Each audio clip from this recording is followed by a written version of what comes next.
Goeienaand, good evening, fellow South Africans and citizens of the world.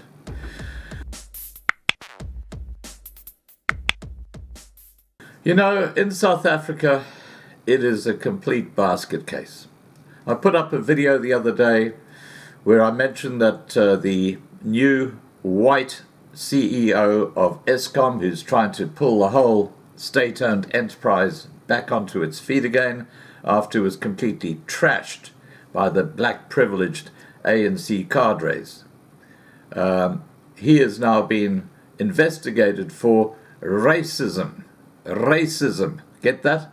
Because he has told a lot of tenderpreneurs who happen to be black businessmen,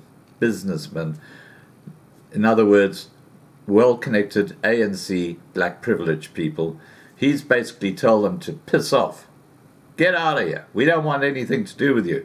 You've been creaming us for years. And of course, they're not happy. And of course, they're very well connected.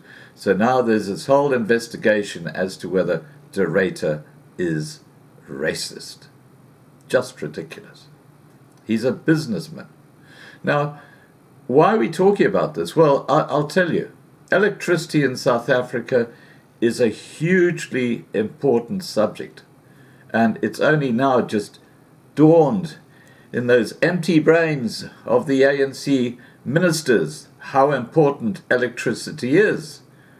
Just like food, they thought it just happened to come somehow into your house. You know, it's just one of those wonderful, magical, God-given things that just is one of your rights. They don't realize that all electricity leads to Rome, or one of the power stations, which were poorly maintained, and as a result, in South Africa today, you've got a huge amount of load shedding. Well, I've got some bad news for you. If they get rid of De Ruyter, you won't have electricity, because they'll put one of their black privileged ANC cadres in there, and they'll start cleaning it up again. You know what I'm talking about. But this is what Eskom themselves are now predicting for electricity in South Africa in 2021.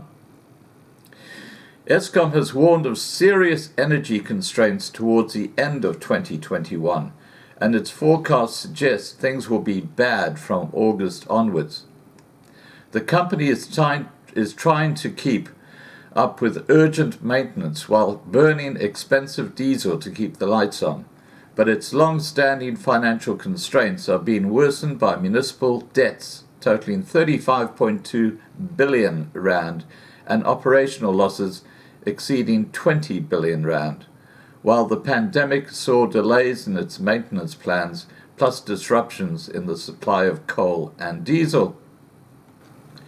Andre De Ruyter, CEO of Eskom, said, Eskom has to reiterate that there will continue to be an electricity supply shortfall of approximately 4,000 megawatts over the next five years.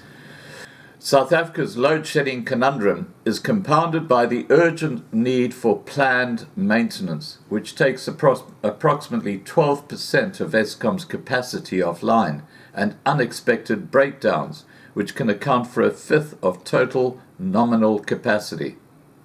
While South Africans have had to endure 19 days of load shedding since the start of 2021, Eskom has warned of greater energy constraints between August and November. Now, I've got to say that under De Ruyter, clearly they are planning maintenance, they know what they're doing, and because of that, they're objectively able to predict where they're going to have issues. If this had been a fat cat ANC black privileged CEO, he would be clueless. He wouldn't have a clue. He would be looking and saying, oh my God, that power station's gone down. Now what are we going to do? Oh, we just do load shedding. You know, they haven't got a clue. De Ruyter is hopefully pulling Eskom out of the mire. Let's continue. Eskom's Chief Operating Officer Jan Oberholzer said, the drive to implement the reliability maintenance and refurbishment projects in order to address the unreliability is underway to get the plant performance back to acceptable levels by late 2021. The public is therefore cautioned to expect an increased risk of load shedding during this period, i.e. between August and November this year.